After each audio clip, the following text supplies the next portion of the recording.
21 verse 16 says, I will call and proclaim your mighty acts.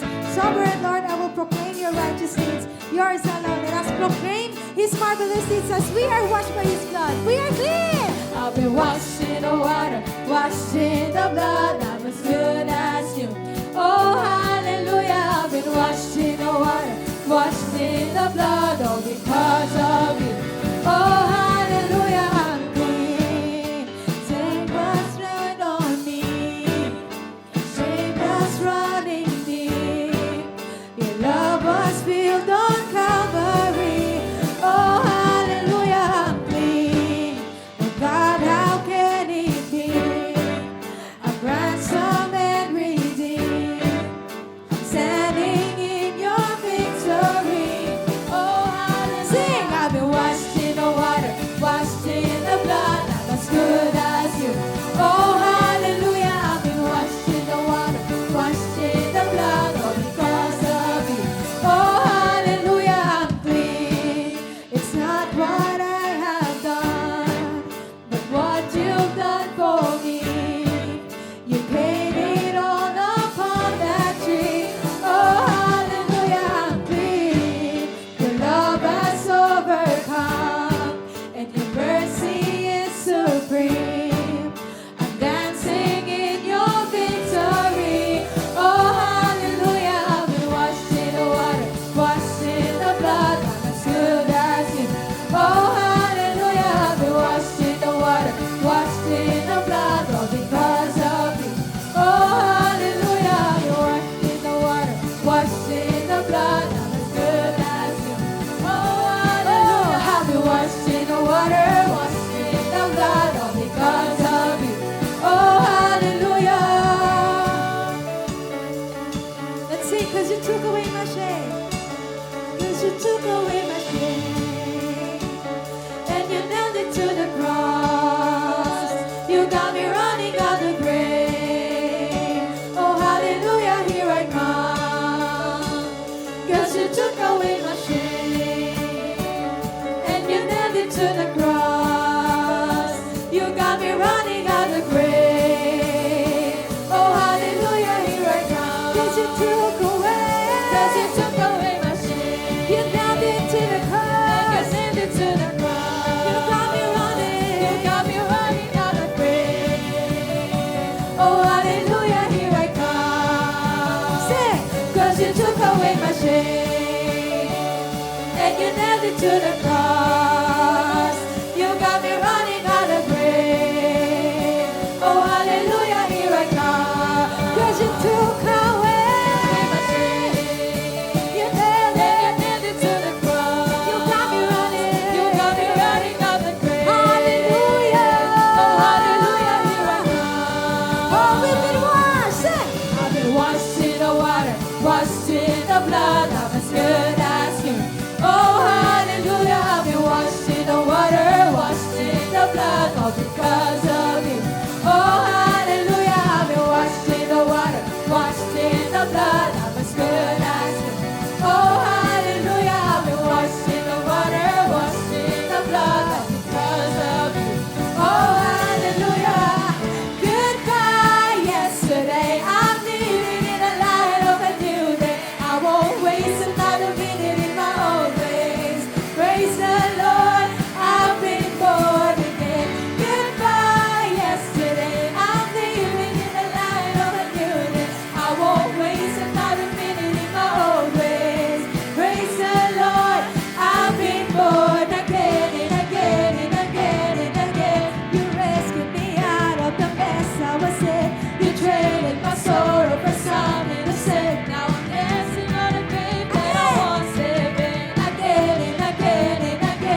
Jesus.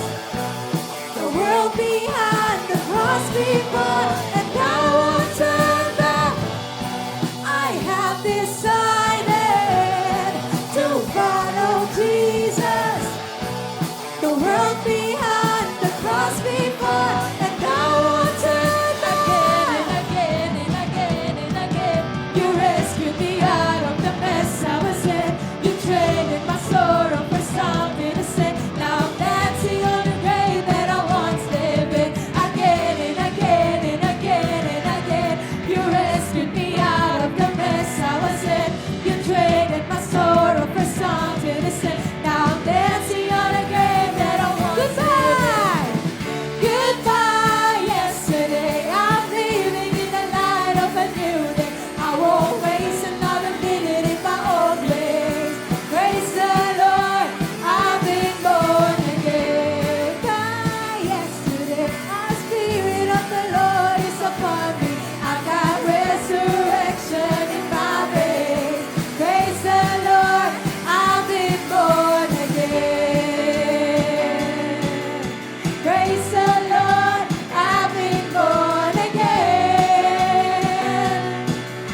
Praise the Lord, I've been born again. Come on, let us praise the Lord. We thank you for the new life, Jesus. Oh, goodbye yesterday. We will live worshiping you, serving you, Lord.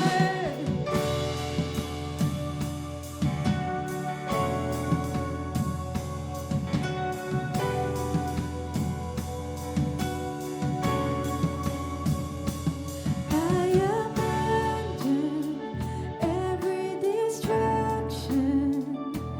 My attention is set on you. My devotion, Jesus, my portion. My affection is set on you. I was made to worship. I was made for your embrace.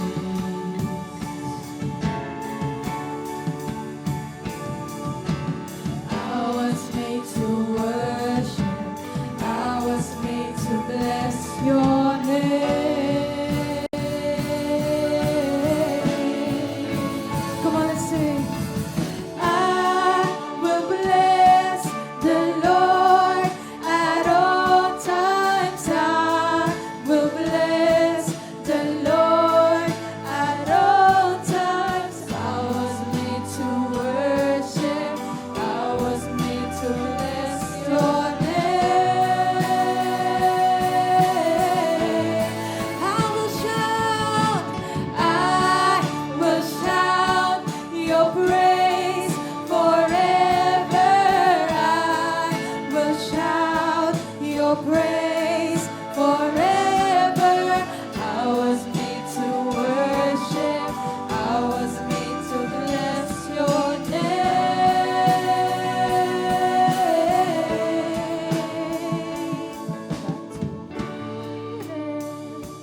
By your goodness, overwhelmed by your majesty, swept away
was made to bless your name.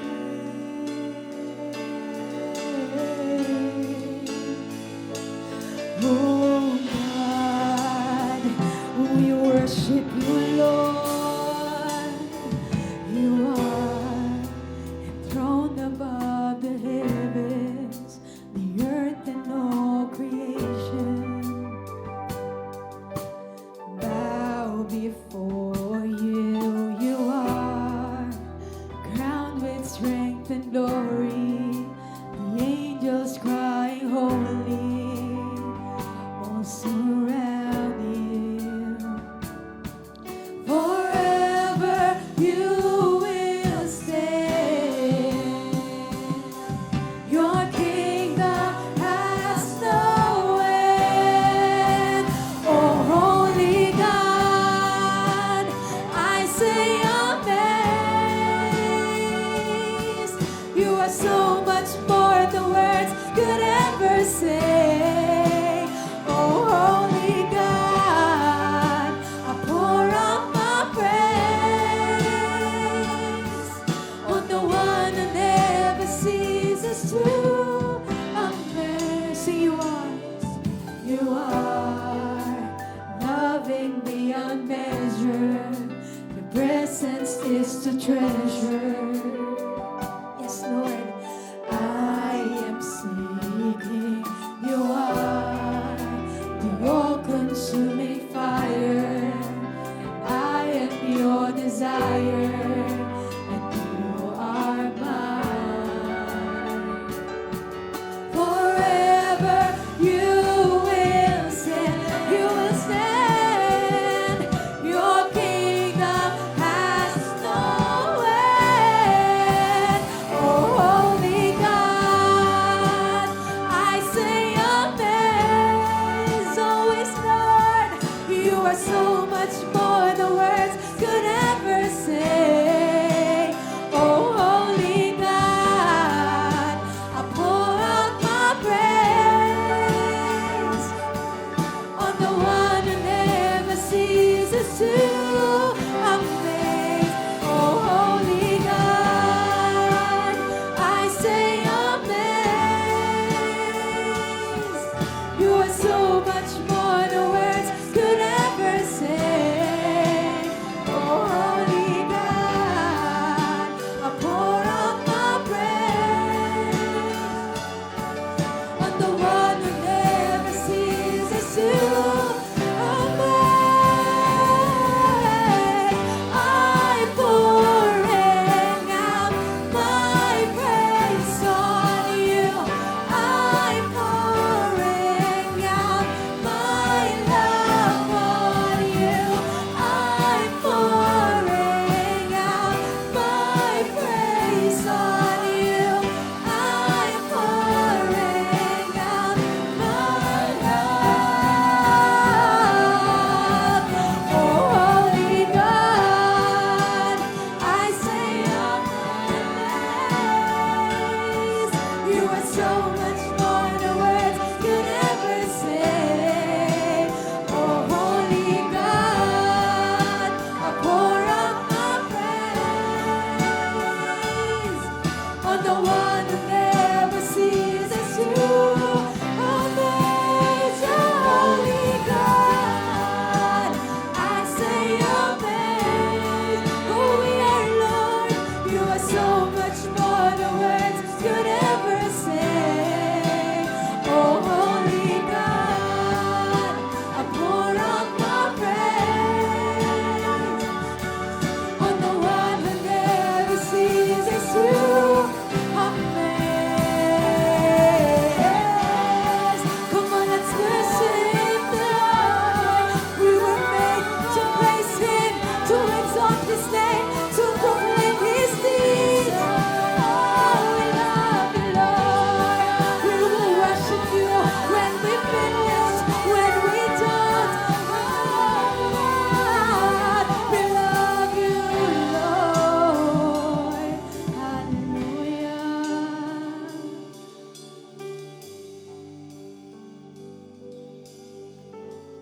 Hallelujah, Jesus.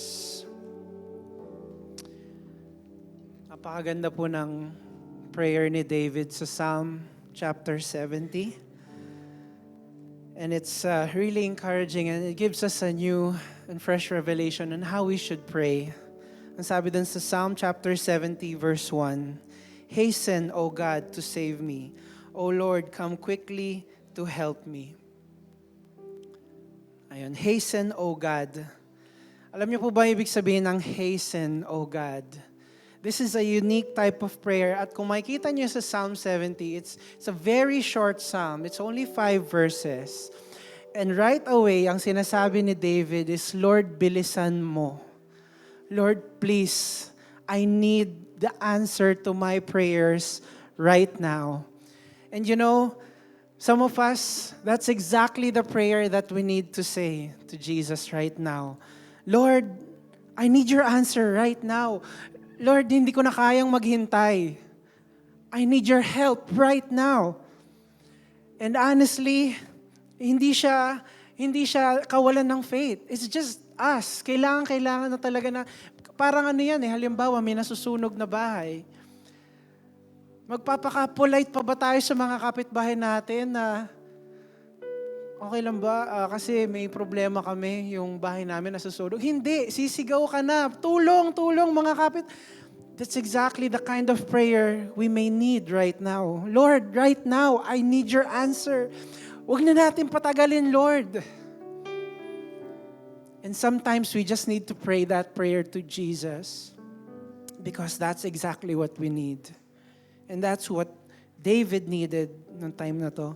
Sabi sa verse 2, May those who want to take my life be put to shame and confusion.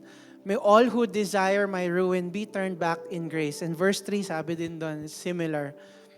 May those who say to me, aha, turn back because of their shame. Minsan may mga tao talagang mang-a-attack sa atin. May mga taong gustong pagsalitaan tayo ng masama, gustong gawan tayo ng masama, at gustong makita ang destruction at ang fall natin mula sa pinanggagalingan natin. And you know, it's so easy na gumanti agad.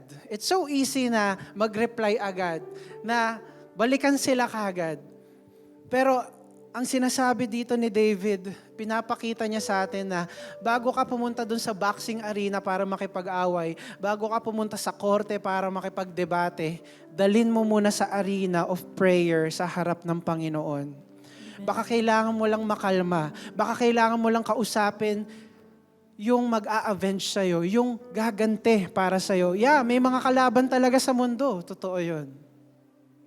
Marami talagang gustong man-down sa atin. Pero ang sinasabi ni David dito, Lord, ikaw nang bahala. And you know what? Sa tagal kong pagiging Kristiyano, ang daming panahon, kahit kami ni Pastora, ang daming panahon na gusto naming gumante. Gusto naming magsalita ng masama. Dahil yun ang human nature natin. Gusto natin gumante physically, sa words. Pero ang daming beses, almost all of the time, sinasabi na lang namin, Lord, ikaw nang bahala. And you know what? It can take months. It can take years. Pero ang revenge ng Panginoon malala. Umaabot sa point na maaawa ka sa mga kaaway mo. And I've seen many of them na talagang galit kami sa kanila. Hinayaan na lang namin si Lord. And ngayon, when we look at their lives, naaawa actually kami sa kanila na hindi na kami nagagalit. Dahil ang Lord pala pag gumante para sa'yo, grabe. And suddenly, He puts you in a higher position than your enemies. And that's so much better kaysa ikaw sa sarili mong strength ang gumante. Let's understand that we have a God that fights our battles. Amen? Amen. Let's have faith in the God that fights our battles. Sabi sa verse 4, But may all who seek you rejoice and be glad in you. Meron pa ba? May those who long for you, your saving help, always say, the Lord is great. So sabi ko kanina, di ba, napakaikli lang ng psalm na to. It's 5 verses. This is a prayer of David. Pero sa gitna ng Agad, di ba? Agad niyang kailangan ng tulong. Pero pagdating ng verse 4, may time pa siya magpuri sa Panginoon. And what does that tell us about our prayers? Yeah, things can be so tight, things can be so fast. A lot of times, kailangan agad natin sagot ni Lord. Pero baka nakakalimutan nating magpuri sa Kanya. Na Lord, Ikaw ang dakila. Lord, sa huli, Ikaw ang masusunod. Dahil Ikaw ang aming Panginoon. Itaas natin ang pangalan ng ating Panginoon. Alam nyo, dati nagka-problema ako sa ganito. Dati ang tanong ko kay Lord, Lord, pag nagpe-pray ba ako sa iyo at humihingi ako ng something from you, tapos pinuri kita, hindi ba yun magmumukhang nambobola ako sa iyo para may makuha ako pabalik? Kayo ba, naisip nyo ba yun? And nag-struggle ako doon, Lord, pag pinuri ba kita, wag mo sanang makitang nambobola ako sa iyo. Di ba ganon? Sa mga nanliligaw dito na youth, meron ba? Wala. Pero, di ba minsan, kapag nanligaw ang isang kabataan, nambobola, di ba? Bakit? Kasi hindi alam yung intensyon ng binobola. Okay? Ngayon, ang corrupt kasi ng mind ng humans, nakikita agad natin as pambobola. Pero sa totoo lang, we can never do that. Hindi natin pwede i-butter up si Lord. Lord, ang galing-galing mo, bait-bait mo, sige na, gawin mo na to for me. We cannot because the Lord sees right through us. Di tulad ng mga nililigawan, hindi nakikita ang intensyon. But the Lord sees right through us. And that is why it is not even a discussion yung pambobola. Kung nakikita ng Panginoon na kailangan mo talaga to, at sinabayan mo ng pagpupuri sa Kanya dahil kilala mo kung sino ang Diyos mo, there's no problem. Don't even think about that. Many times, naisip ko yung pambobola, ay baka nambobola ako, ayoko nang purihin si Lord. And nawawala yung pagpupuri ko kay Lord. But this morning, let us be reminded that the Lord expects our praise. In fact, praise is not even just for the Lord, it's also for us. Worshiping the Lord is not even just for Him, it's also for us. Dalawang bagay lang ang pwedeng mangyari pag may problema tayo. Una, mag-overthink at mag-worry tayo. At kapag nag-overthink at nag-worry tayo, nag-i-spiral at lumalaki ang problema. Pero yung pangalawang paraan, kapag may problema ka, if you rather worship the Lord, you are getting higher ground and your problem suddenly shrinks because you're not depending in your own strength, you're depending of the God that can fight your battles for you. Amen? Palakpakan po natin ang Panginoon. That is the importance of worship. And that's why we must always worship the Lord. Sabi nga sa kinanta natin, I was made for worship. Amen. I was made to bless your name. Amen? And our last verse, verse 5. But as for me, I am poor and needy. Come quickly to me. Lord, bilisan mo agad, sabi ni David. Oh God, you are my help and my deliverer. Lord, do not delay. Lord, wag mong tagalan.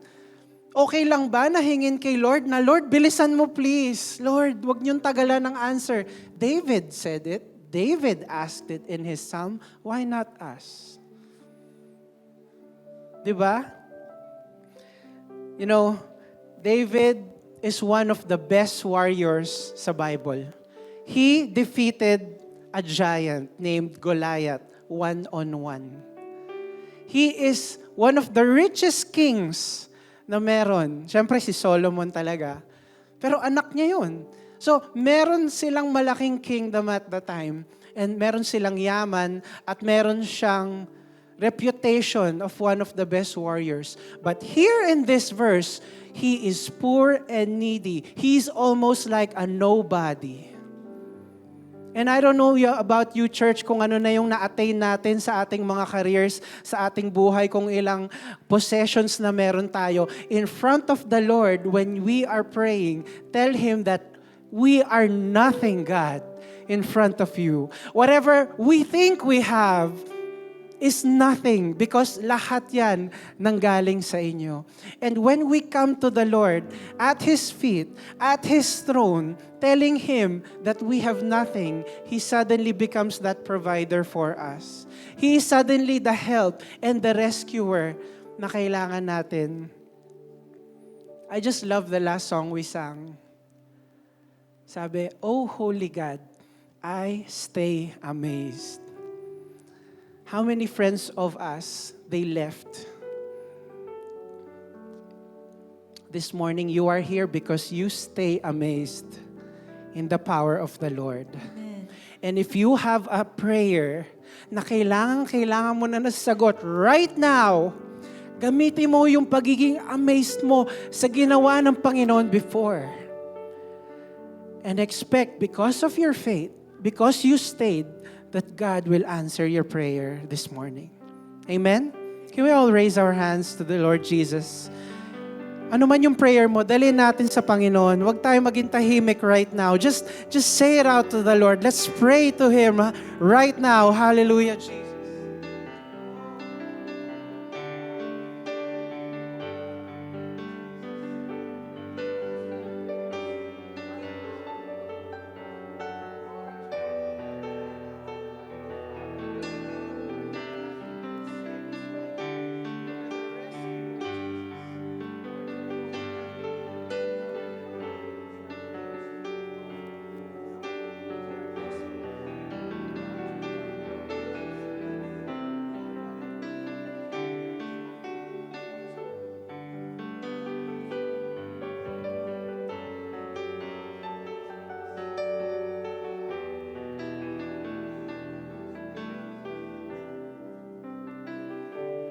Oh, thank you, Jesus, Lord.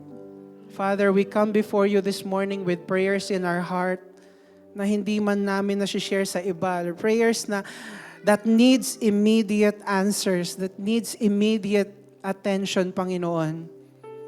Just like how you answered David's prayer, we ask, Lord, that you answer our prayers right now. Some of us are going through financial struggle. Some of us healing, Panginoon. Some of us relationships. Lord, yung mga hindi pagkakaintindihan sa pamilya, sa trabaho, Lord, or saan man. Lord, some of us were lost, Lord, and we're just seeking right now. We don't understand kung anong next in our lives. And we're just stuck, Lord. Marami sa amin, we're just stuck. We don't understand paano mag-move forward, Lord. Father, we ask, answer us right now, Jesus. We need your answer, your presence, your word right now, Jesus. Don't be a minute delayed, Panginoon. Just as how David asked, Lord, ganun niyo rin po kami i-answer. We need that word right now, Panginoon. Thank you, Father, because we know by faith that you are answering our prayer right at this moment, Lord.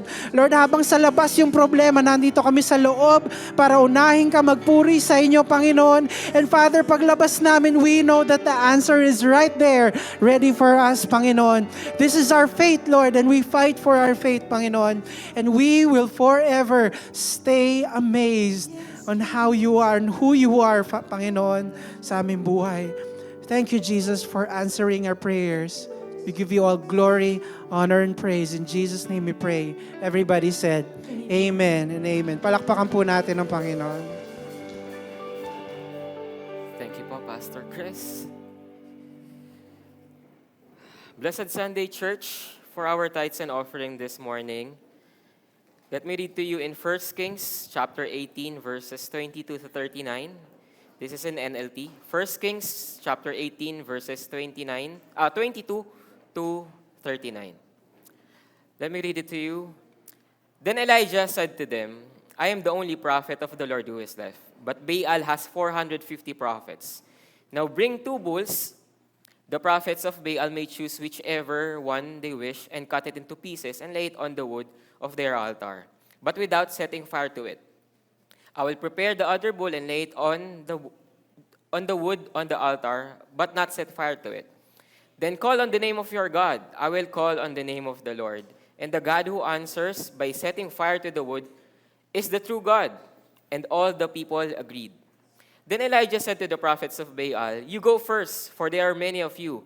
Choose one of the bulls and prepare it, and call on the name of your God, but do not set fire to the wood."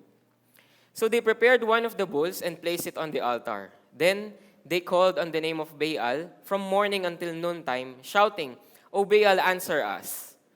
But there was no reply of any kind. Then they danced, hobbling around the altar they had made. About noontime, Elijah began mocking them. "You'll have to shout louder," he scoffed, "for surely he is a god. Perhaps he is daydreaming, or he is relieving himself, or maybe he is away on a trip, or is asleep and needs to be awakened." So they shouted louder, and following their normal custom, they cut themselves with knives and swords until the blood gushed out. So this is one of the most famous story ni Elijah kung saan hinamon niya yung mga propeta ni Baal. Yung Diyos ko laban sa Diyos nyo, Diyos-Diyosan nyo. At ano yung ginawa niya? Ito yung, kayo muna yung mag-alay ng bull na ito. Kapag sumagot yung Diyos nyo, nagbaba siya ng apoy sa inaalay nyo, yun ang tunay na Diyos. Pero, mauna muna kayo. Ngayon, I want us to go back in verse 28. Sabi dito, "So they shouted louder, and following their normal custom, they cut themselves with knives and swords until the blood gushed out." Makikita po natin dito, yung mga bulaang propeta ni Baal, ginawa po nila lahat. Nagsasayaw sila, nagsisisigaw sila, hanggang dumating sa pagkakataon na kahit yung sarili nila isinasaktan nila. And this was their normal custom. At kung aaralin pa po natin na mas marami at mas malalim, makikita po natin na sobrang sama talaga ng kaparaanan ng mga sumasamba kay Baal. Yung mga ino-offer nila, yung mga ginagawa nila, yung pagiging immoral nila. Talagang hindi ito kalugod-lugod sa Panginoon. These are really evil. Kaya nga sila ay bulaang propeta. Kaya nga sila sinasabi is, they are Baal worshippers, they are Baal prophets, na hindi totoo. Ito yung mga taong nilalayo ang mga iba pang tao palayo kay Lord at papalapit sa mga masasamang gawain. Sa, let me call it, mga demonyong gawain talaga. And this was their normal custom. And that goes to our point number 1. If sin is normal in our lives, God becomes unknown in our hearts. This morning, if we really evaluate our lives, baka merong mga kasalanan na normal na lang para sa atin. Mga salitang nababanggit natin kahit hindi maganda, mga bagay na ginagawa natin kahit hindi kaaya-aya, mga kaisipan na patuloy nating pinapatakbo sa ating isipan kahit hindi naman maganda. If this has become normal for us, if that is a sin, there will come a time that God becomes unknown in our hearts. Kaya ngayong umagang ito, I hope na mapaalalahanan tayo na yung mga bagay na alam natin hindi nakakalugod sa ating Panginoon, tanggalin natin. Huwag nating hayaan na ito ay maging normal na lang. Tulad kung paano ang mga Baal worshippers is naging normal na lang sa kanilang saktan ng kanilang sarili.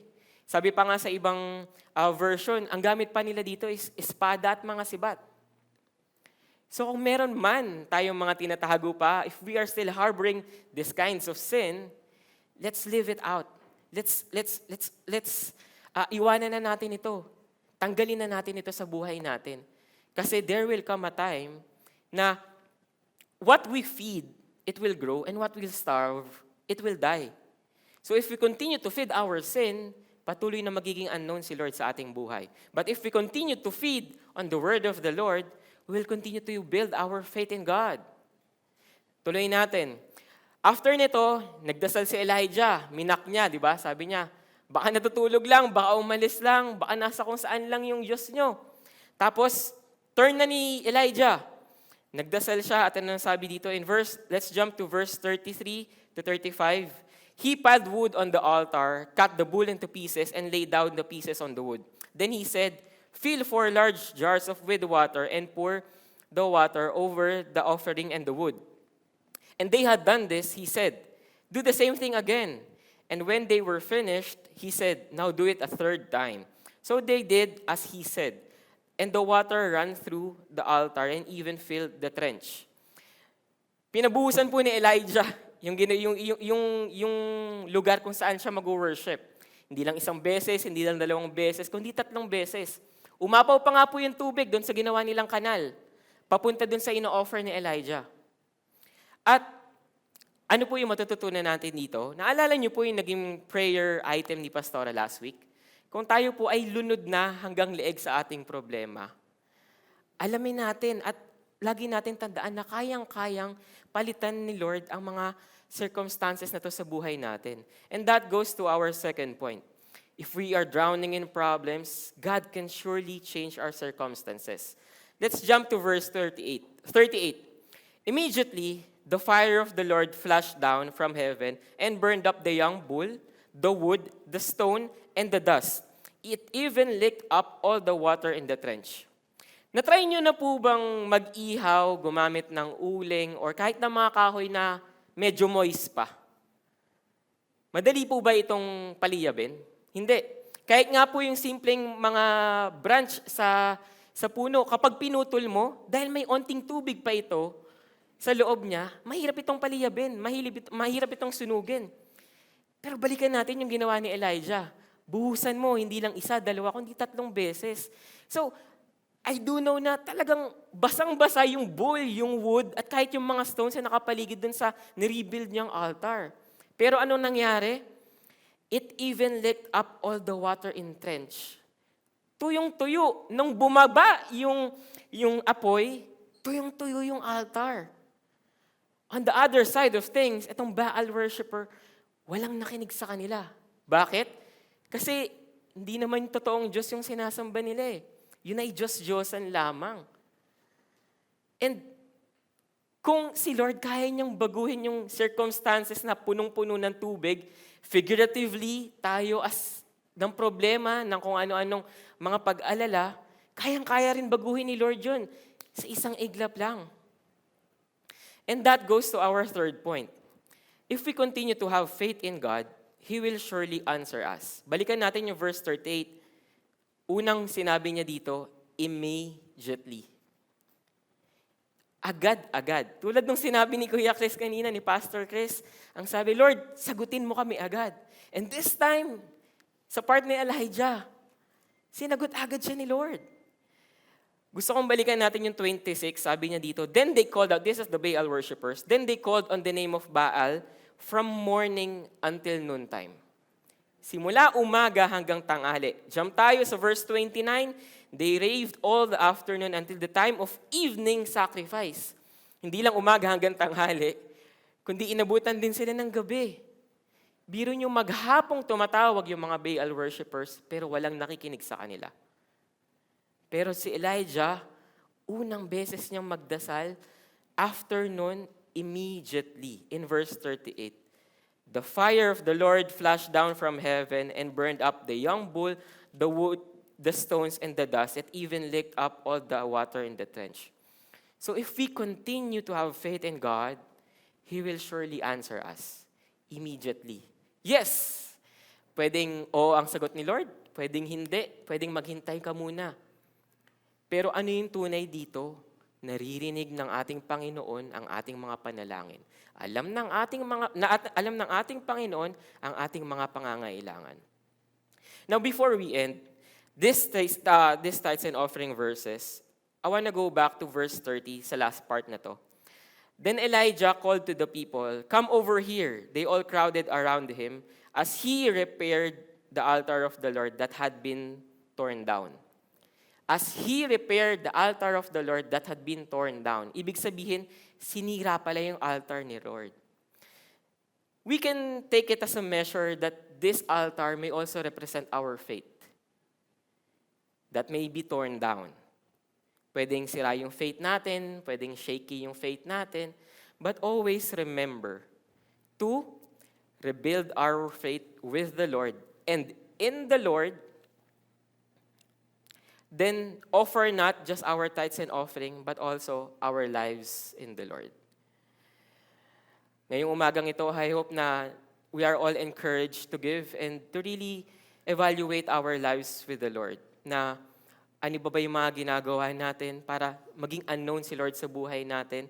And if we are drowning in problems, kung paanong binago ni Lord sa isang iglap lang, itong altar na to at talagang natuyot, ganun din kayang baguhin ni Lord ang ating buhay. At kung magpapatuloy tayo sa ating pananampalataya at papatibayan ito, alam ko na maririnig ng ating Panginoon ng ating mga panalangin.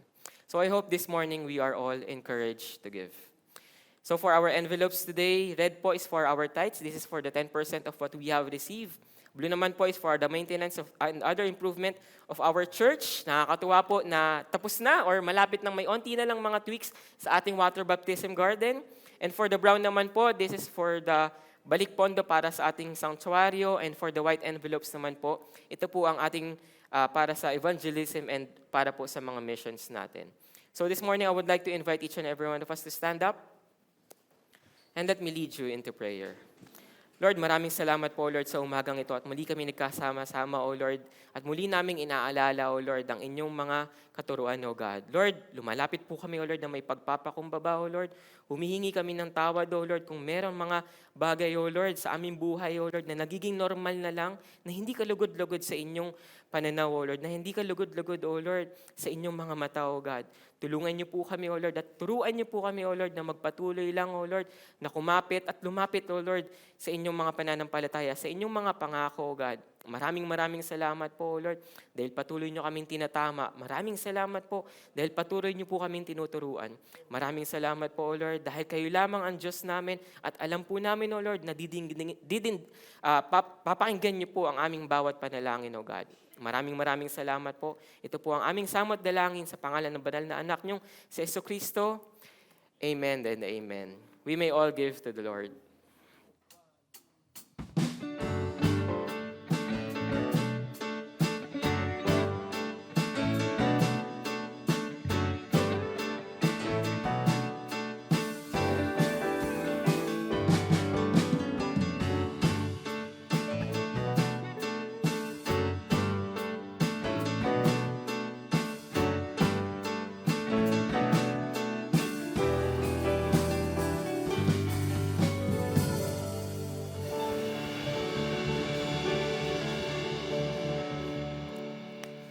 Praise God. We are in God's house. If you are here with your parents, children, relatives, and friends, that is a blessing. And it's also a great blessing to have brothers and sisters in Christ to do life with. It's really good to see every one of you. We have our water baptism right after our worship service, and I'd like to encourage you to witness it. I even asked our children ministry na ma-witness din ng ating mga bata, makita nila paano natin ito ginagawa. Pinag-aaralan din ng ating mga anak sa Kids Church yung ating mga ordinances like the Holy Communion and water baptism. At makikita po nila mamaya. So maganda na ma-witness nila ito soon. When they grow up, also they will decide to completely or to follow the Lord Jesus Christ, surrender their lives to them. So kids, yung kids naman po, ay meron pang special number next Sunday, Father's Day celebration natin dito. Sige, palapahan natin. Excited tayo pag sila'y nagpipresent, no? Kaya bring our kids. Matutunan po nila na mahalin ang Panginoon sa mura nilang edad. And we thank you so much for our volunteer teachers na nagbibigay talaga ng effort at ng time para sa kanila. So, tandaan po natin, next Sunday is our Father's Day celebration dito po sa ating sanctuary. And right after water baptism naman po, there will be fellowship para sa lahat ng all small group leaders and assistant. Kung kayo po yung designated assistant sa inyong small group, okay, we encourage you to please stay, grab your lunch after water baptism, and then we'll have our general assembly here at the sanctuary. You can eat your lunch dito po mamaya after water baptism. Tables will be set up dito sa ating church. So praise God, natapos na po ang ating water baptism. Magagamit natin mamaya, and ngayon, ipopost tayo sa ating James series. We will continue our series sa James next week. Okay, today let us talk about the Great Commission. The title of our sermon, Called to Follow, Sent to Make Disciples. At magfo-focus tayo sa Matthew 28:18 to 20. Ang greatest commandment po is love the Lord your God with all your heart, with all your mind, soul, and strength. And the greatest commission, our task or our assignment as believers is it is in Matthew 28:18 to 20. Let's read our passage in ESV.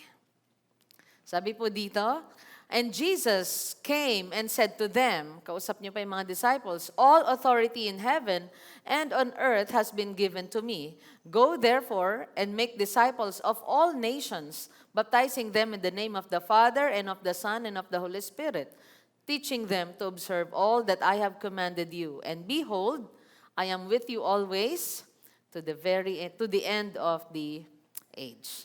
Let's bow our heads and let's pray. We thank you, Lord, for this special Sunday, Water Baptism Weekend. Thank you for the gift of salvation na pinagkaloob niyo po sa amin through our Lord Jesus Christ, and for the privilege of being called your children. As we study your word, help us to understand it with all our hearts, and the mission that you have given to us. Give us ears to hear, give us hearts to obey, and give us courage, Lord, to follow Christ openly before the world. Lord, for those who are taking the step of water baptism today, I pray that you strengthen and encourage them. For every believer na magre-renew din po ng commitment nila sa pakikinig sa salita mo ngayon, Lord, Holy Spirit, speak to them. Thank you so much for the Great Commission. May it be Panginoon, instilled in our hearts at dalhin namin ito habang kami ay nabubuhay sa mundong ito for your glory alone. In Jesus' name we pray. Everyone say, Amen. So this is the Great Commission. Sikat siya sa tawag na the greatest commandment. This is the greatest commission. Sa mga bata, tinuturo ito na ito yung assignment natin. At ang assignment po natin, or the Great Commission, begins, saan siya nagsisimula? It begins with the authority of Christ. Si Lord po ang nagbigay nito. Alam niyo po, ang mga final words ay napakahalaga ng galing sa isang tao, isang leader. Ang isang tatay o ang isang nanay, kapag nagpapaalam na po siya, napakahalaga ng final words niya. Kasama po ito sa final words ng Panginoon. You know, when a parent leaves home, talagang ang dami niyang reminders sa mga anak. Minsan nga, mga 20 pa yan, or 20 reminders, di po ba? A commander preparing troops for deployment gives clear instructions. Kapag isang platoon or isang grupo ng mga sundalo, kailangan clear yung instruction. Kung ikaw ay may-ari ng isang kumpanya, di ba? Ikaw ay founder, ikaw ay CEO, when you step down and you wanna take a leave, you have to leave a final vision for the company. May direction ka na gusto mong ipakita. Ang Matthew 28, it records the final earthly instructions of the risen Lord before His ascension, bago po siya mag-ascend to heaven. And these words are not suggestions. It is a command. Okay? Hindi po ito suggestion for a select group of Christians. Hindi rin, tandaan po natin na hindi ito suggestion at hindi lang ito para sa selected few. For example, sabihin, ito para lang sa second row dito. At dito, nasa first row lang. Hanggang fourth row. Itong assignment na to. Kailangan natin matutunan as believers, ito ay task natin. Ito ay mandate natin. We are commissioned to do this. And this is the mission statement. Ito dapat yung mission statement ng church. So as we celebrate water baptism today, this passage reminds us that discipleship involves receiving Christ and responding with obedience. Ang Great Commission ay hindi siya for making converts, but it is about making disciples who will follow the Lord Jesus publicly and faithfully. So Jesus came and said, all authority in heaven. Kaya the Great Commission begins with the authority of Christ. Before Jesus gives a command, He establishes His authority. Meron siyang authority sa mga level 2 class. Nag-level 2 class or level 1, exousia. The Greek word of authority is exousia. He has the right to rule. Meron siyang sovereign power, delegated kingship. Meron siyang authority. And Jesus is not merely a teacher offering advice dito. Kaya sabi niya, Jesus came and said to them, all authority in heaven and on earth has been given to me. Meron siyang right to rule. He is the ruler.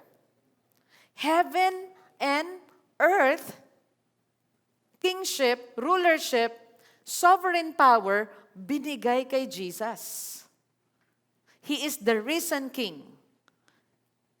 He is issuing a royal command dito po. Kaya, ang ganda po na pag-aralan natin ito at isapuso natin ang Matthew 28:18 to 20. Kung isa sa favorite verses po natin, nung tayo ay nakarinig ng gospel ay John 3:16, Romans 3:23, dinagdagan natin ng Romans 8:28. Okay, you can search those verses if hindi pa natin memorize. Isama natin Matthew 28:18 to 20. Ganon din sa mga iwa-water baptize natin mamaya. I hope and pray na isa ito sa maging laman lagi ng puso mo. Matthew 28:18 to 20. Madali pong tandaan.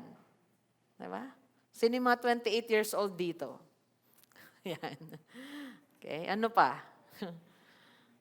Anong ginawa mo nung 18 to 20 ka?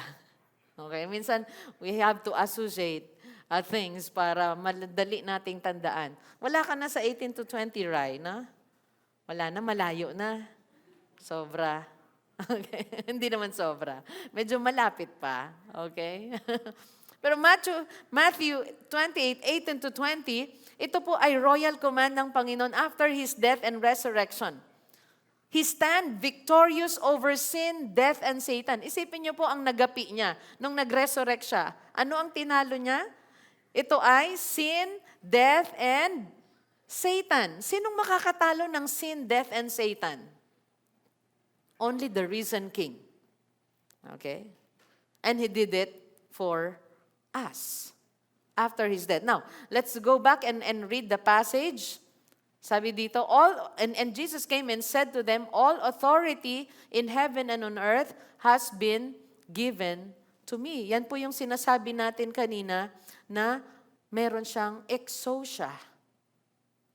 Kaya dapat lang nasundin yung kanyang utos. It's His command. It's for all of us. And let me give you a passage that will also prove His power and His authority in Philippians 2:9-11. Therefore, God has highly exalted Him and bestowed on Him the name that is above every name. Dito sa mundong ito, walang ibang pangalan na dapat maihayag na tagapagligtas kundi siya lang. And that name is above every name. May listahan tayo ng mga powerful. May listahan tayo ng mga most wealthy. Parang recently nag-update ng most wealthy. Okay. And Mr. Musk is still the number one. May listahan tayo. Pero the name above every name is Jesus. He is our Savior. God exalted Him and bestowed on Him that name, so that at the name of Jesus, daw every knee should bow. Aning sinabi niya kanina? All authority, saan? In heaven and on earth. And every knee should bow daw in heaven and on earth. He is King.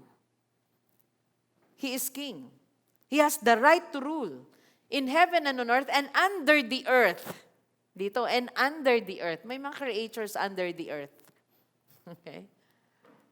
And every tongue confess that Jesus Christ is Lord to the glory of God the Father. Ang ganda pong malaman itong katotohanan na ito, na walang ibang hari. Heaven and on earth and under the earth, siya lang. Siya yung may exousia sa lahat ng bagay. Kaya nga po, ang mundong ito, even yung history ng mankind, it all points out to Jesus. Ang story daw po natin, ang history natin, parang hourglass. Ito yung hourglass. Okay? Lahat ng nangyayari sa lupa, it points to Christ. And sa langit, it points to Christ. Jesus is the name above every name. No one can be saved unless they confess, they repent, they put their faith in the Lord Jesus Christ. Every tongue confess that Jesus Christ is Lord to the glory of God the Father. Kaya, ang Great Commission, ilagay natin sa puso. Ito ay nagsisimula sa authority ng Panginoon. Siya ang may akda nito. Siya ang nagbigay nito sa atin. Dapat lang na hindi natin ito kalimutan. Amen po ba? Yung direction natin. Ngayon, meron tayong direction. Saan ako papunta? Saan ako patungo? Anong ginagawa ko sa mundo? Ano dapat? Yan, yung goal ko.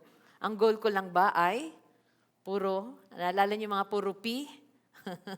Pamilya, pangarap, pera, pagkain, pampaganda, pampapogi. yun ang direction, 'di ba, ng mundong ito kadalasan. Okay? Pero ang Panginoong Hesus, ang ating tagapagligtas at dapat nating isapuso ang kanyang command. Number 2, the Great Commission calls every believer to make disciples. Sabi niya, go therefore and make disciples of all nations. The Great Commission calls every believer to make disciples. Sabi ko po kanina, hindi lang ito suggestion at hindi lang ito para sa selected few. This is for every believer.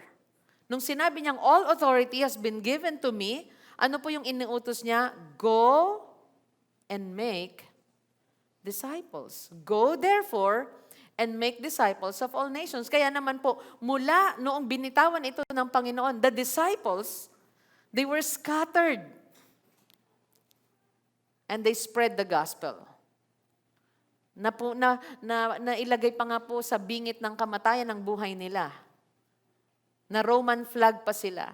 At namatay po sila para sa Great Commission. Binigay nila ang buhay nila dito.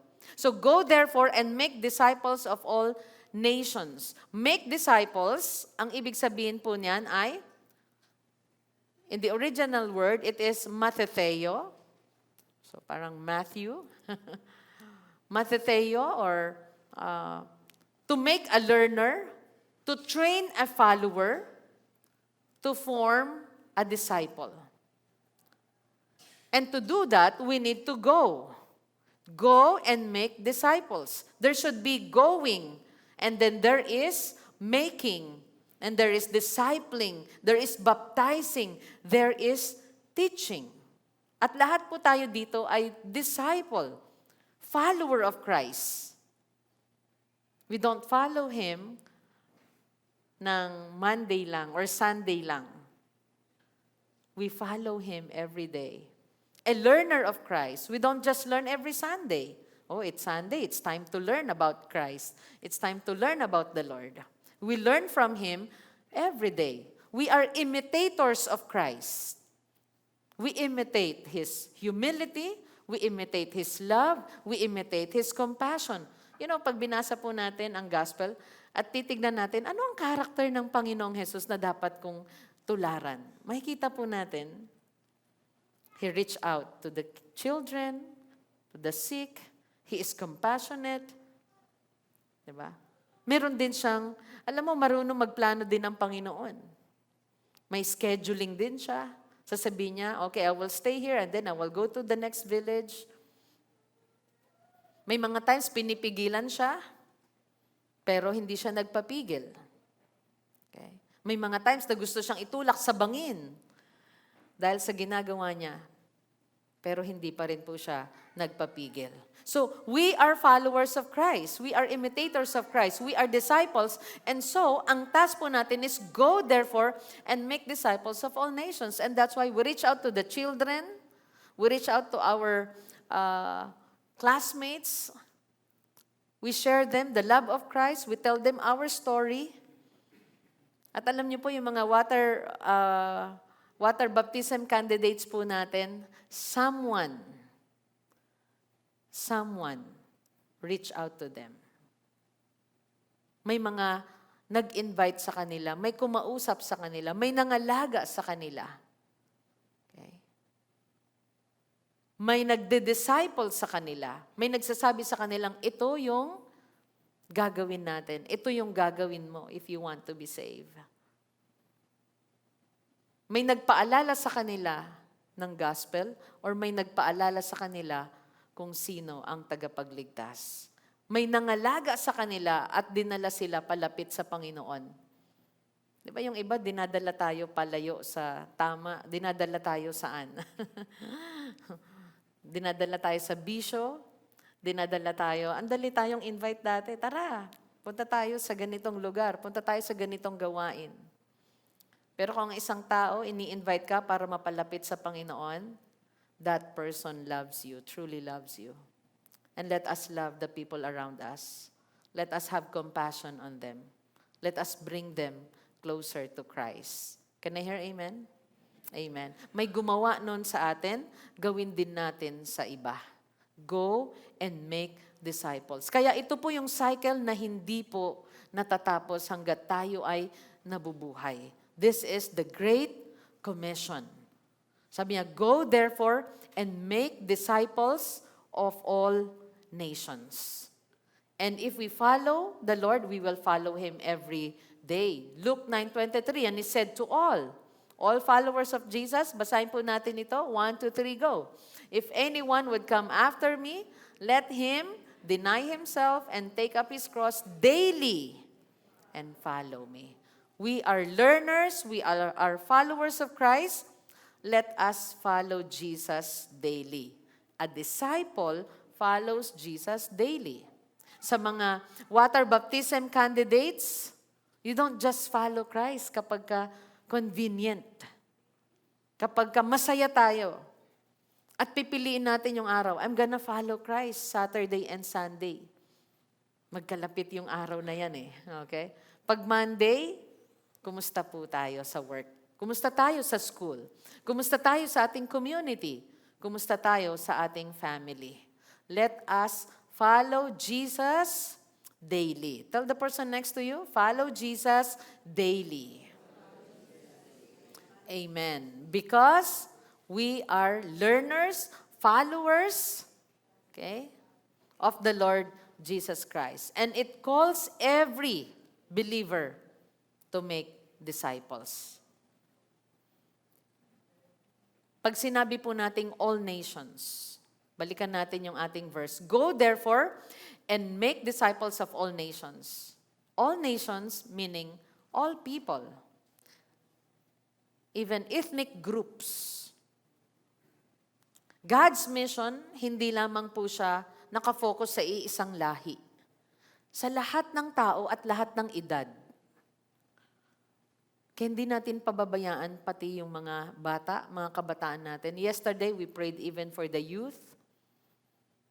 Marami po ang kabataan sa atin. Marami po ang kabataan, yes. Sa bawat row, nakikita ko po, marami po ang kabataan sa atin. Young professionals. Okay? God's mission has always been global. Ang salita ng Panginoon ay para sa lahat ng ethnic dito sa Pilipinas. Okay? At kapag tayo pinagsama-sama, wag po tayong maggrupo-grupo na, Ilocano dito, Bicolano dito, Cebuano. Hindi po ganun ang small group natin. Tama po ba? Alright? Okay. At kung may ibang lahi man, yan, na makasama din po. Di ba? We accept one another regardless of the language, regardless of the race, because the gospel is for all nations. Kaya kung tinatawag ka naman ng Panginoon to go north, to go south, saan pa? East and west? Ang Isabela po ba ay north? Yeah, that's north. If God is calling you to south, go south. Go, therefore, and make disciples of all nations. Pero sino po yung mga all nations natin? Kung ikaw ay estudyante, you have your classmates. Kung ikaw po ay nasa tahanan, nasa bahay most of the time, sino po yung pwede mong ma-reach out for Christ? Mapagpala po sila ng kaligtasan. Your neighbors. Sa mga kapitbahay po natin, sino ang nandoon? Pwede mong kamag-anak, ito ay kaibigan mo, suki ka sa isang tindahan. Build good relationships in the community. Maging mabuting suki. Kung magandang serbisyo niya, bakit hindi natin tangkilikin at maging kaibigan nila tayo? Napakaraming tao naghahanap ng mabuting kaibigan. And share the love of Christ to them. Huwag mo nating isipin, bata pa naman siya. May mga umuuwi po sa Panginoon na bata pa. May mga binabawian ng buhay na bata pa. Kaya yung kaisipan na bata pa naman siya, saka na lang magpo. Lahat po, all nations. Wala pong sinabi dito, reach out to the young or to the old only. All nations. Ano man ang edad nila dahil hindi natin alam ang wakas ng buhay ng bawat isa sa atin. Amen po ba? Every day, there are people going to hell and there are people going to heaven. Dalawa lang po ang pupuntahan. Wala pong third. Okay? Parang nung isang araw, nasa Vertis kami at sabi ng sister ko, yung elevator, dalawa yung pintuan. Okay? Bakit dalawa ang labasan? Sabi ko, ano kasi yan, heaven and hell. At yung mga nasa loob tumawa sa elevator. Gusto ko na sana magsabi, totoo po yun. Sa buhay, dalawa lang ang pupuntahan natin, heaven or hell. At matindi yung tawanan po namin sa loob ng elevator. Nakita na po ba kayo yung ganon? Elevator na kaliwa kanan? Saan nga ba ako e-exit? Kanan o kaliwa? Kami nagtatanong, saan papunta itong kanan? Saan papunta itong kaliwa? Sabi nung isang guard, ay mainit po dyan kasi garden. Tingnan nyo. Ano yun eh, hell. Ito po, papunta na sa loob ng mall. Okay? Malamig. So, siyempre, pipiliin namin yung papunta sa loob ng mall. May mga elevators na paglabas mo, labas agad. Okay? Doon sa garden ka agad. So, yeah, dalawa lang. And every day, meron pong umuuwi sa kanilang eternity. Let us have compassion to the people around us. Let them know that there is salvation and eternal life through Jesus Christ. Palapakan natin ang Panginoon. The gospel is for every tribe and language and people. Kaya maganda po maisapuso natin ang Great Commission. When you go north, dala-dala mo ang gospel. Sa language na maunawaan nila. Pero marami po doon, marunong na ng Filipino, Tagalog, English. No? When you go south, ganun din po. Ang language ngayon, natututunan na. So, let us communicate. And pinakamatinding language po, love, to share the gospel. Be compassionate. Revelation 7:9. After this I look and behold a great multitude that no one could number, from every nation, from all tribes and peoples and languages, standing before the throne and before the Lamb, clothed in white robes with palm branches in their hands. This is the vision of John na nagpapakita, in heaven, lahat daw po ng lahi nandoon. From every nation, a great multitude, from all tribes and peoples and languages. Okay. So kung tatanungin niyo ako, ma-identify pa po ba natin ang mga Chinese, Filipino, Americans doon sa heaven? Well, sabi ni dito sa Revelation, from every nation. Okay? So, kung tatanungin niyo, Pastor, hindi ba mag-iiba ang aking color when I get to heaven? Basta ang sigurado ako, glorified body ka. Ngayon, kung hindi nag-iba, para makilala ka ng mahal mo sa buhay, then, from this verse, ang sinasabi lang, all tribes nandoon. All nations. Amen? Everyone will receive a glorified body in heaven. Ang sigurado, walang pain, walang tears, walang sickness, in heaven. Kaya, this world is not our home. Isa puso natin ang Great Commission.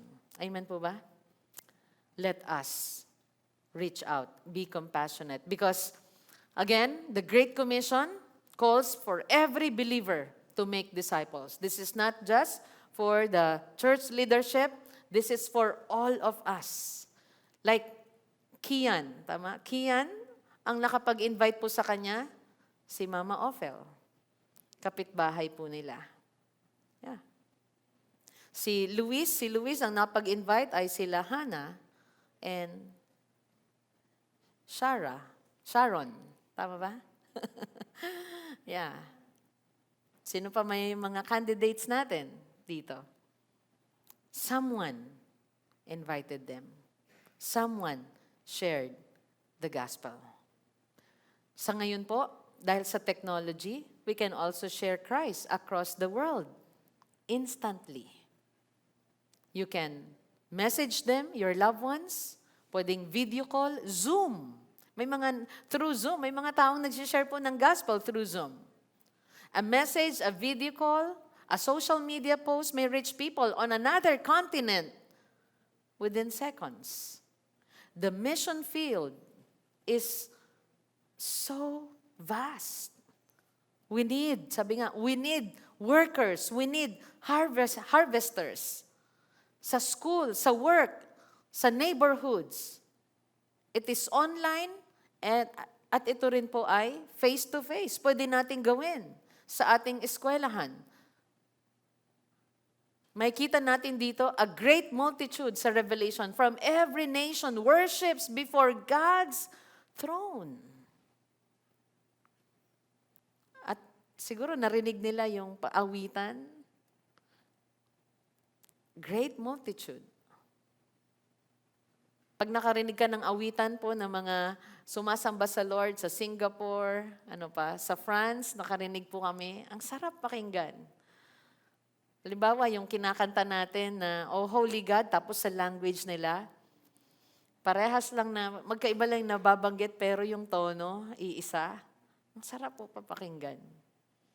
Okay? And I don't know what language are we going to use in heaven. Sabi dito, from every nation, from all tribes, peoples, and languages. Lahat din daw ng languages. Pastor, makakapag-Spanish na ba ako at French sa heaven? I don't know. I'm sure maiintindihan natin ang bawat isa. All languages nandoon. It's amazing, no? I know, malami tayong mga question, pero mag-focus tayo sa sigurado. Siguradong eternity, siguradong walang karamdaman, siguradong nandoon lahat ng sumasampalataya kay Kristo. Amen? Palapakan natin ang Panginoon. Number 3, the Great Commission includes water baptism. Itong task po natin, itong assignment natin, kasama po ang water baptism. And that's why our church, we have a beautiful water baptistry. It's a garden. At nakakatuwa po na ma-witness yung mga unang gagamit niyan ngayong araw na ito. Yeah. Wow. Tinay, saka sa unang gagamit ng ating water baptism. This is important. 2 ordinances ang iniwan ng Panginoong Hesus na dapat nating sundin. The Holy Communion and water baptism. We can't just say, I'm a believer. Okay na po ako sa Holy Communion, wag na sa water baptism.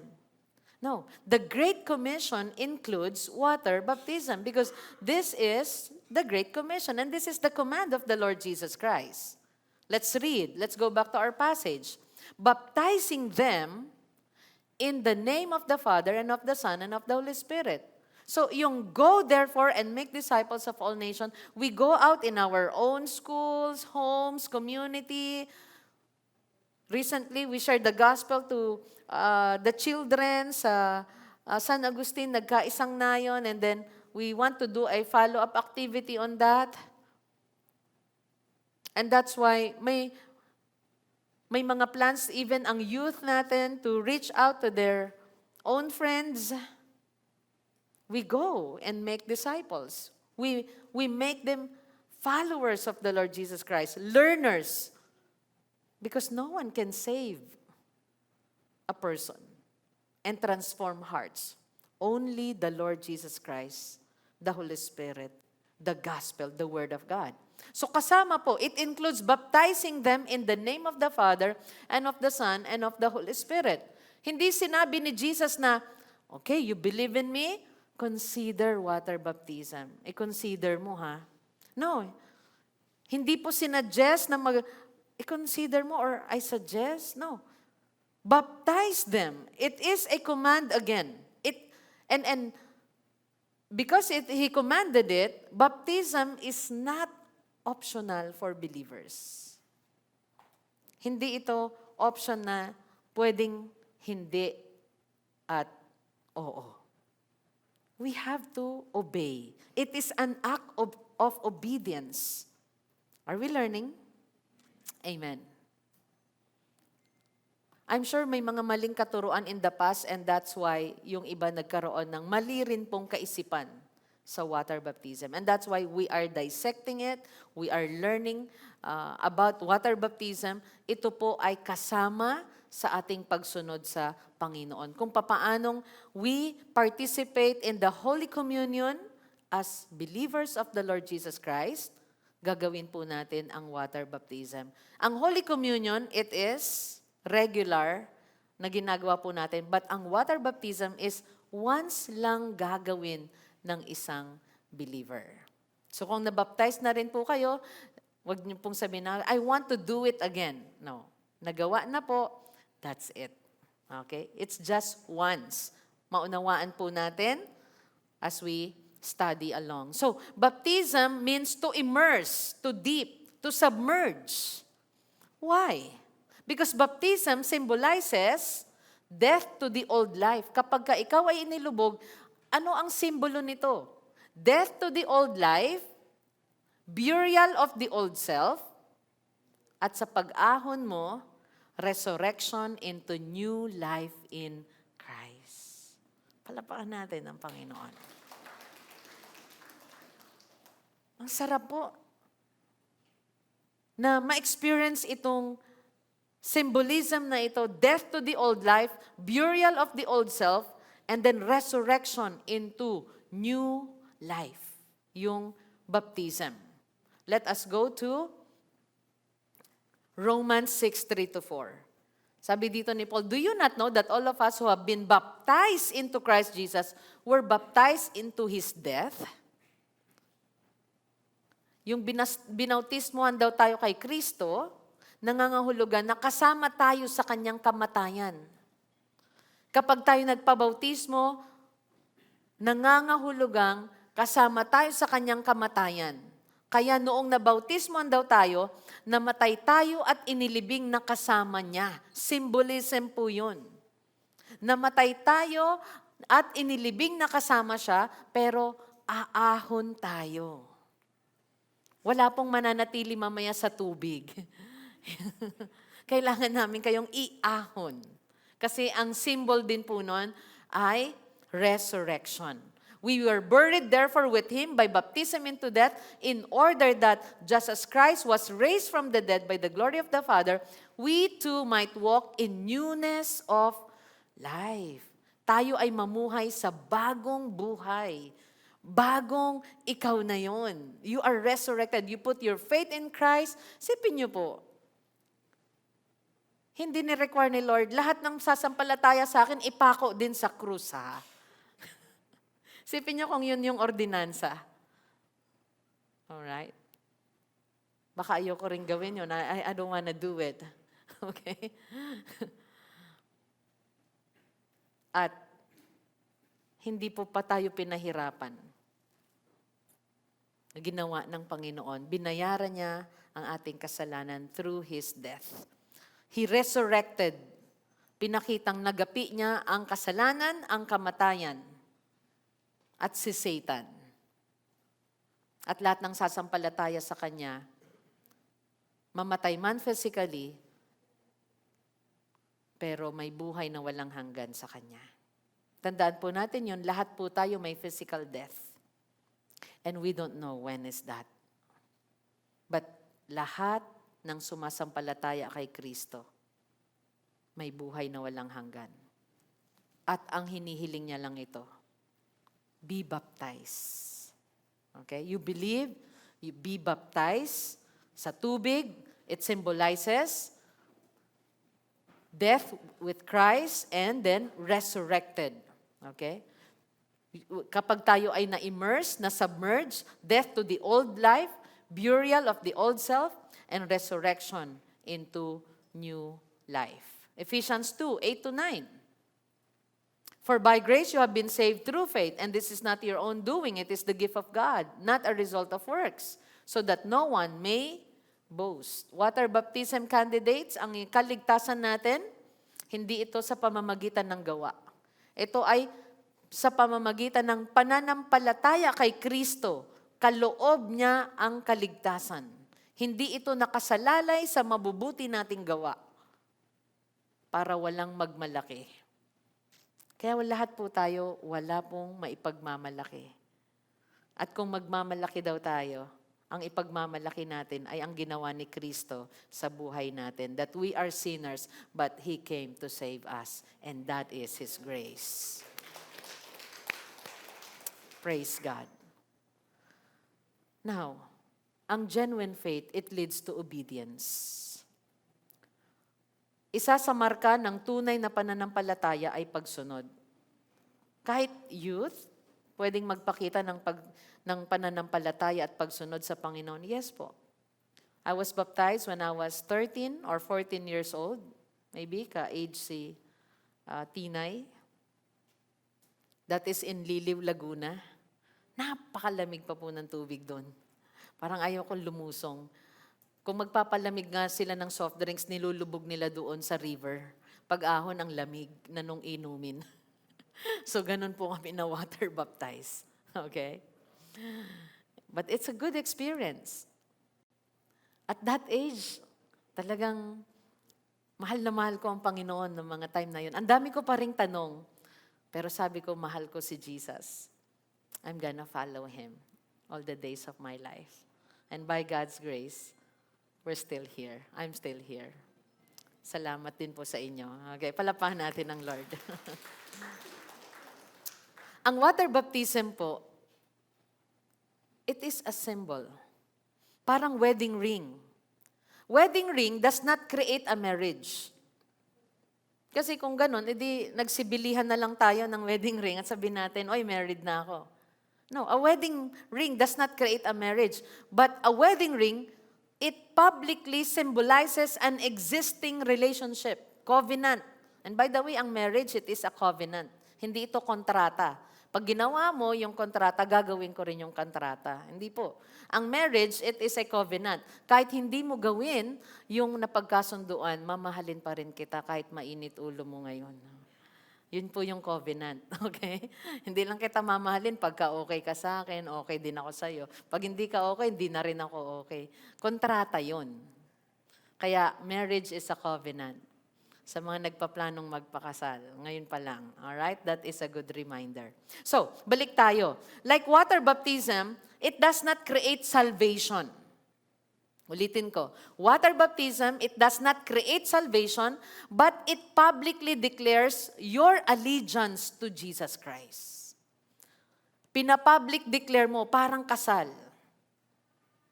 Wedding ring does not create a marriage, but it symbolizes a covenant relationship. Water baptism does not create salvation, but you are declaring your allegiance, your love, your loyalty to the Lord Jesus Christ through water baptism. Are we learning? Sa mga kabataan, water baptism candidates, ito ay public declaration mo na mahal mo ang Panginoon, and you will follow Him. You believe in Him. It's like a marriage. Merong covenant, merong ceremony to publicly declare your love to someone. Next, let's go to Acts 8:36 to 38. And as they were going along the road, they came to some water. And the eunuch said, "See, here is water. What prevents me from being baptized?" Ito po yung Ethiopian official na sumampalataya at immediately, nagpabaptize. Kaya sabi niya, habang nagpapatuloy daw sila sa paglalakbay nila Philip, sinabi niya, may tubig dito. May dahilan pa ba para hindi ako mabautismuhan? Wala pong dahilan para hindi pa magpabautismo. You heard the gospel, you believe Jesus is your Lord, walang dahilan pa na hindi ka magpabautismo. Kaya kung may nagsabi po sa iyo, anong requirement para ma-water baptize? Do you believe that Jesus is your Lord and Savior? Have you repented of your sins? You wanna follow Him? That's it. Wala nang dahilan para hindi pa po tayo magpa-baptize. Because the Great Commission includes water baptism. Amen? So sabi niya, "See, here is water. What prevents me from being baptized?" And he commanded the chariot to stop. And they both went down into the water, Philip and the eunuch, and he baptized him. At sa dami po ng mga orientation na ginawa na ni Brother Luigi, I'm sure naalala ninyo, na ang hindi lang nabaptize na sumampalataya kay Kristo ay yung nakapako sa krus na nagsabing, "Jesus, kapag nagahari ka na, wag mo akong kalimutan. Ngayon din isasama kita sa paradise, sa paraiso." Sabi ni Jesus, naligtas daw po iyon. Kasi ngayon din, pananampalataya, hindi na niya kinailangang i-water baptize. Nakapako po siya sa krus.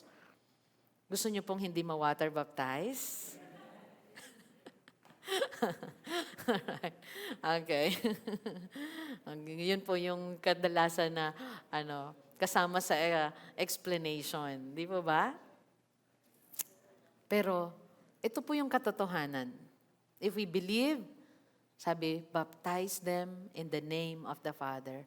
At kami lang din po ay sumusunod sa Panginoon, our Chief Shepherd. Sumusunod sa Great Commission. Hindi po ito pinag-utos ng tao. Ito po ay command at Great Commission na mula sa Panginoon. And even believers in the past, ipinakita po nila, they obeyed water baptism. Are we learning? At alam niyo po, if there are people in the dito sa ating congregation na magsasabi mamaya, sabi niya, "Pastor, I wanna be baptized." Wala na pong dahilan, naunawaan ko, pwede po kayong mag-join. Pero kung wala kayong dalang damit, we can do it next Sunday. Kaya po nandyan lagi yung ating water baptism. Because we want to encourage you also. Kami ay susunod, church leadership will obey the Great Commission. Lahat po tayo sumunod sa pinag-uutos ng Panginoon. Number 4. The Great Commission continues through teaching obedience. Kailangan ang ating Great Commission kasama po ay tuloy-tuloy na pagtuturo ng pagsunod. Meron na po bang nagturo sa inyo na sumuway? Isang araw, nasa isang grocery store po kami at may ilang kabataan, 3 sila magkakaibigan, naglalakad. At sabi ng isa, I'm sure biro ito, sana biro. Sabi niya, "Teka, pupunta lang ako sa aisle number 12. Kukunin ko lang yung paborito kong pagkain doon bago tayo umalis." So narinig nung dalawang kasama niya yung sinasabi niya. Ibig sabihin, they're planning to do something, to get an item. Okay? Not pay for it and just go. So sabi ko, ano ito, magsha-shoplifting ba? Diba? May mga taong pwedeng turuan ka na sumuway. May mga taong tuturuan ka na gumawa ng masama. Pero ang Great Commission, ini-encourage po tayo na magturo tayo ng pagsunod habang lahat po tayo ay nabubuhay sa mundong ito.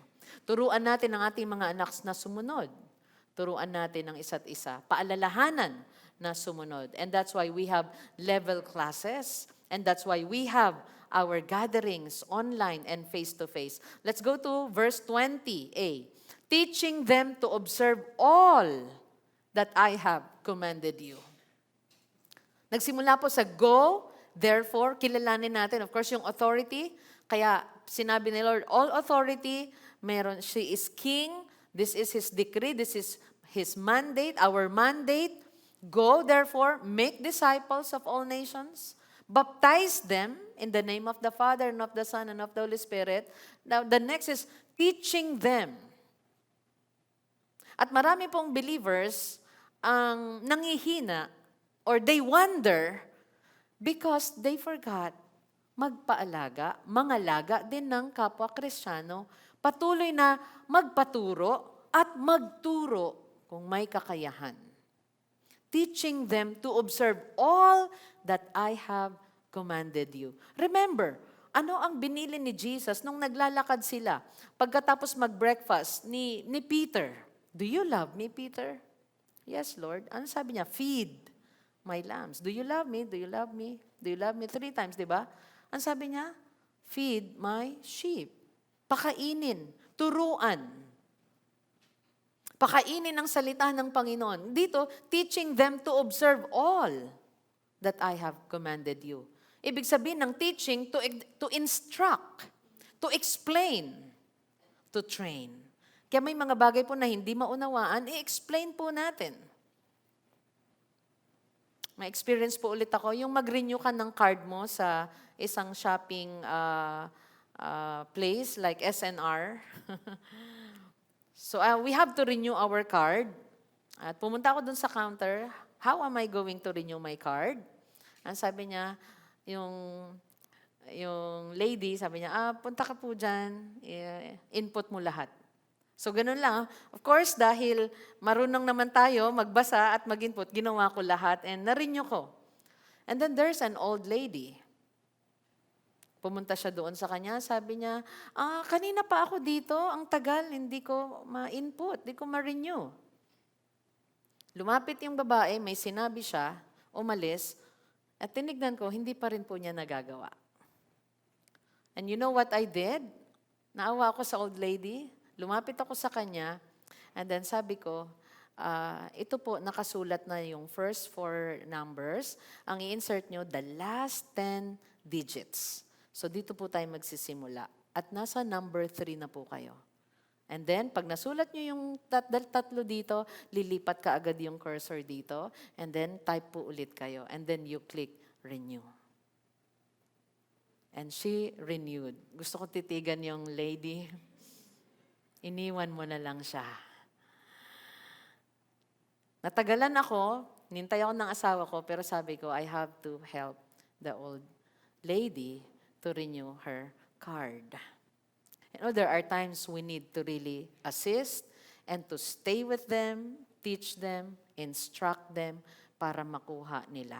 May mga times hindi po pwedeng isang sabi mo lang nakuha na. Hindi po. Paano niyo po tinuruan magsaing ang inyong mga anak? Di ba?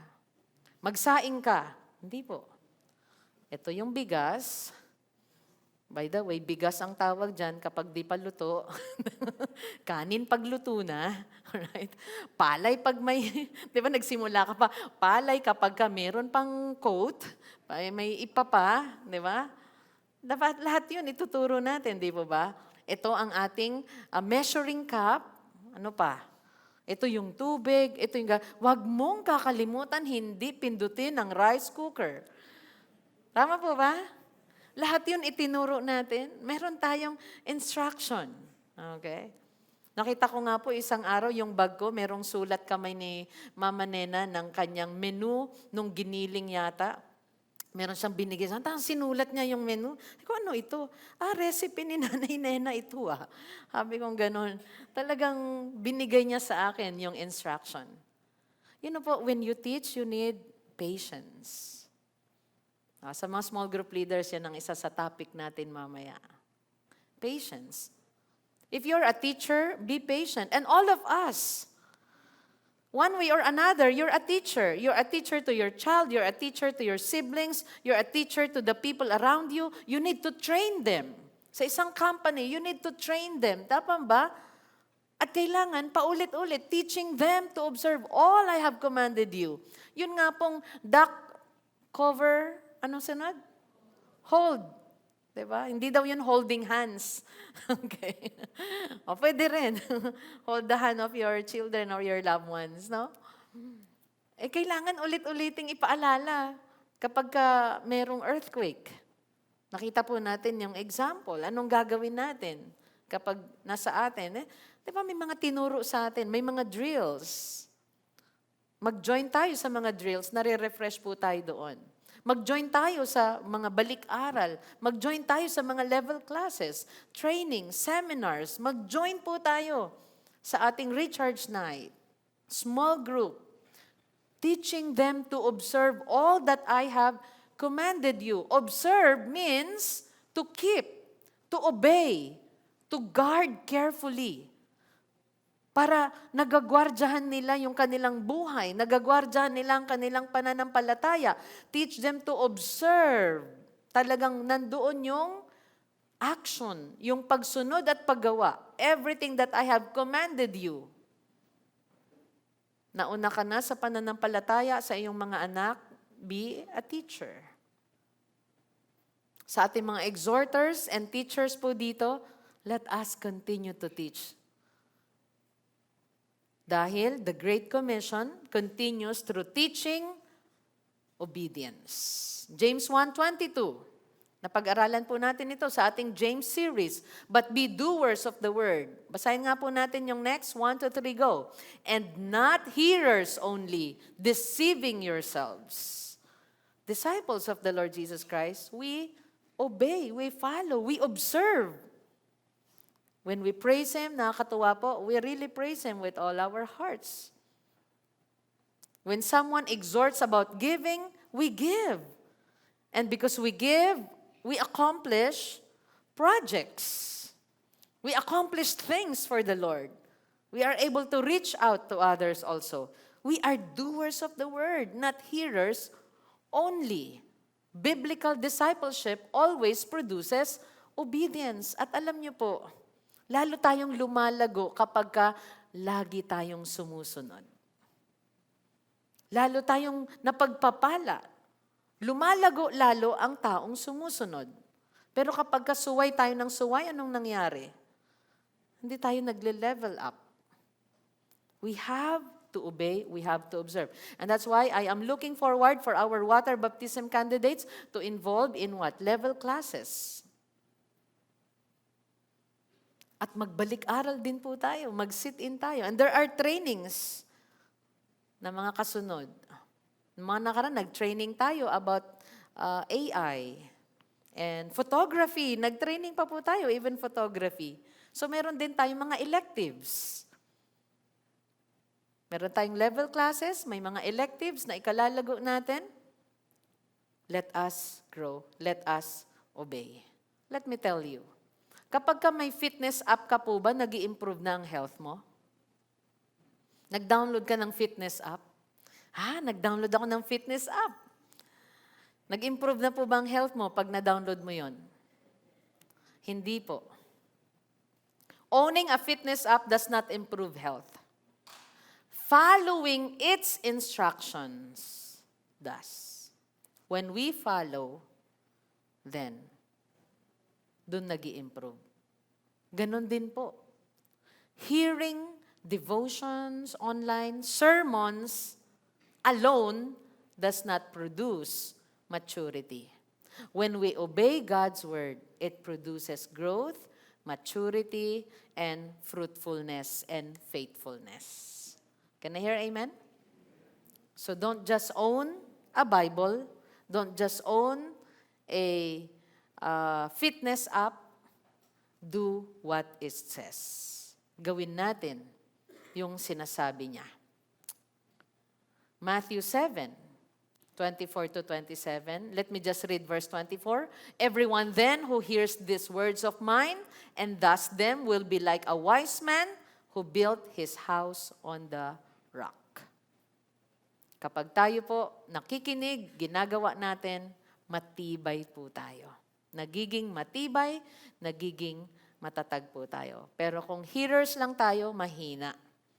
Kung meron ka lang fitness app, mahina pa rin.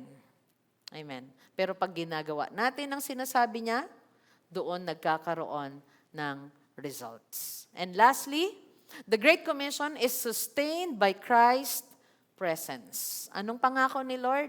And I will be with you to the end of the age. Magturo tayo, magpaturo tayo, mag-alaga tayo, mag-alagaan tayo, magpaalaga tayo sa salita ng Panginoon, sa ating pastor, sa ating small group leader, sa ating mga church leaders. Pero tandaan natin, ang Great Commission is sustained by Christ's presence. Ang ganda po ng pangako ni Lord dito. Last verse, sabi niya, last sentence, and behold. Sipin niyo po pag ginawa natin ito. Puntahan ang lahat, gawin silang tagasunod ni Jesus, bautismuhan sila sa pangalan ng Ama, Anak at Espiritu. Turuan natin silang sumunod, turuan natin ang isa't isa na laging sumunod. At tandaan nyo, sabi niya, lagi ninyo akong kasama hanggang sa katapusan ng mundo. Gusto natin ang presence ng Panginoon. Let us obey Him. And ang Great Commission, it will be sustained. Kung lagi natin itong gagawin as a church, ikaw as a person, the Lord will always go with you. The Lord will always provide for us. The Lord will help us, sustain us. Hindi po tayo manghihina, hindi tayo magkukulang. The Lord will sustain us. His mission, His provision. Amen. He will provide for all of us. Kaya pagka tinatouch ka ng Holy Spirit, kausapin mo, i-reach out mo ito, diba? Tawagan mo, i-share mo ang salita niya. Huwag po tayong matakot. Ask the Holy Spirit, Holy Spirit, give me the courage, give me the boldness to speak. Ang daming ang tao kung magsalita, walang pakundangan, masama ang sinasabi. How much more if you will speak the truth? If you speak the gospel, speak it with all your heart. May testimony po ang isang singer ngayon sa US na sinabihan daw siya to tone down her message about Jesus. Hindi siya pumayag. Sabi niya, malaking effect yan sa career mo if you will not tone down your message about Jesus Christ. Hindi po siya nagpatinag. Sabi niya, it doesn't matter. Pero nanalo pa po rin po siya ng award. Prestigyosong award. O prestigious award. Okay. Sinasabihan siya, maapektuhan ng career mo? No. I will speak the truth about Jesus. I will declare Him. Hindi siya nagpatinag. The Lord will go with those people who have the courage to do His mission. Can I hear amen? Mga bata man, kabataan, isang tao lang yan. Or sabihan natin, isa? No. Sabi ko nga, wag natin maliitin yung binigay sa atin na kakayahan. Kung yun ang kaya natin at the moment, the Lord will go with us. He will sustain us. Hebrews 13:5-6, keep your life free from the love of money, though the context here is about this, and be content with what you have, for He has said, I will never leave you nor forsake you. Pero itong pangako na ito ay totoo, na hindi kailanman pababayaan ng Panginoon ang mga kontento sa Kanya at ang mga sumusunod sa kalooban Niya. So we can confidently say, the Lord is my helper, I will not fear, what can man do to me? Kaya tama yung confession nung singer na yon na nagsabing, it doesn't matter. Hindi siya nag-tone down sa kanyang pananalita at sa kanyang mensahe about the Lord Jesus Christ. The Lord will not forsake those who will continue in Him to do His will. Can I hear amen? Let me give you practical applications. For new believers, for our water baptism candidates, follow Christ publicly through water baptism. Huwag mo siyang ikahiya. He is your Savior. Sabi nga ni Paul, the gospel is God's power to save. Di ba? Huwag natin siyang ikahiya. Join a discipleship group or Bible study or small group. Kung wala pa ka pong small group, approach me, approach our church leaders. May mga IDs po sila dyan, lanyard, nakikita po natin. join a small group. Begin daily prayer and Bible reading. We also have our online devotion. Okay? We have Bibles na ipamimigay mamaya sa inyo. Okay? Start with the gospel. Read it, meditate it, learn from the life of the Lord Jesus Christ. May practical applications also for every believer. Sa lahat po ng nandito, pray regularly for people who do not know Christ. Your friends, your loved ones, even your neighbors. Alam niyo po, may isang araw, tuwan-tuwa kami ni Brother Chris. Yung isang kapitbahay namin, may music. First time namin marinig yung music nila, ang kinakanta. It's all about our beautiful Savior. Sabi ko parang dati, lagi ko lang naririnig dyan yung mga video okay nila kapag may celebration. Pero nung narinig namin yan, can you hear that? Sabi ko, hindi atin yan. Hindi atin yan. Kasi ang mga songs namin ngayon ay mga songs ni Amo. Okay, every move I make in you. Sabi nga niya, let's play God made me.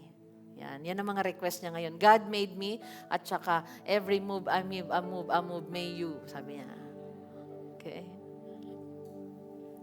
Pray even for your neighbors.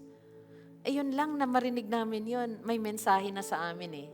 Keep praying for your neighbors. Keep praying for your friends, loved ones. Mga nasa province, nasa abroad. Pray for them. Share your testimony with someone this week. Intentionally disciple at least one person. Support outreaches or missions. Let us continue to give sa missions natin. And model faithful obedience to Christ in everyday life. Can you hear amen? And for our discussion, what specific step can you take this week for either obey Christ more fully yourself or help someone else take a step toward becoming a disciple of Jesus? Or yung ating application, gawin natin. Share your faith to someone this week. Okay? Visit a person, a friend, na kailangan ng encouragement and share the gospel of the Lord Jesus Christ. Love them. Be a faithful friend. Be a good neighbor. Can I hear amen? Amen. Let's stand and let's worship Jesus.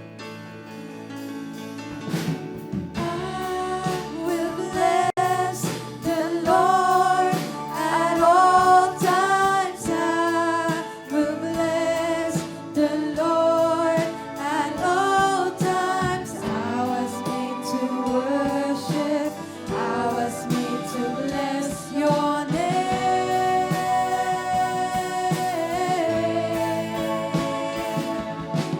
I will shout your praise forever.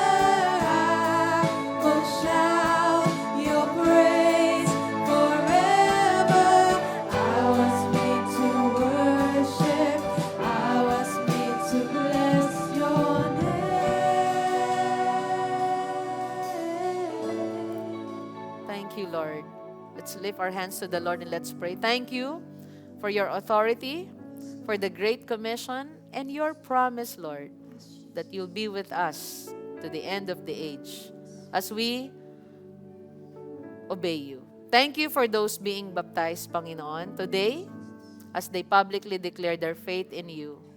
We pray, strengthen them to walk faithfully as your disciples. At lahat po kami na nandito, na sa iyo ang aming pag-ibig at pananampalataya. Help us, Lord, to embrace our responsibility in the Great Commission. Give us the strength, the courage to share the gospel, the wisdom to disciple others, and help us to persevere to obey you kahit kami na lang mag-isa or kahit may pagsubok kami, Panginoon, magawa namin ang kalooban mo. And Father, may this local church be a faithful witness in this community and to this nation until the day you return. Thank you, Lord, sa mga pangako mo that you are with us all the days, even to the end of the age. Thank you. Samahan niyo po at pagpalain ang bawat isa na ang puso ay sa inyo, nagtitiwala sa inyo, nagpapagamit, Panginoon, ng kanilang kakayahan. Lahat ng meron po sila, their resources, their time, their effort, yung kanilang, Panginoon, kabuhayan, kasama ka, Panginoon. Pagpalain mo sila, O Diyos. At Lord, surprise them in every way. Higitan nyo, Panginoon, ang sagot sa kanilang mga panalangin. Mamangha po sila. Yung mga nanghihingi, Panginoon, ng kagalingan sa inyo, ng provision at protection. Lord, masabi naming lahat, you are our great Father dahil sa kabutihan nyo. And this we pray in the mighty name of Jesus Christ, our Lord. Everyone say, palapakan natin ang Panginoon. Okay?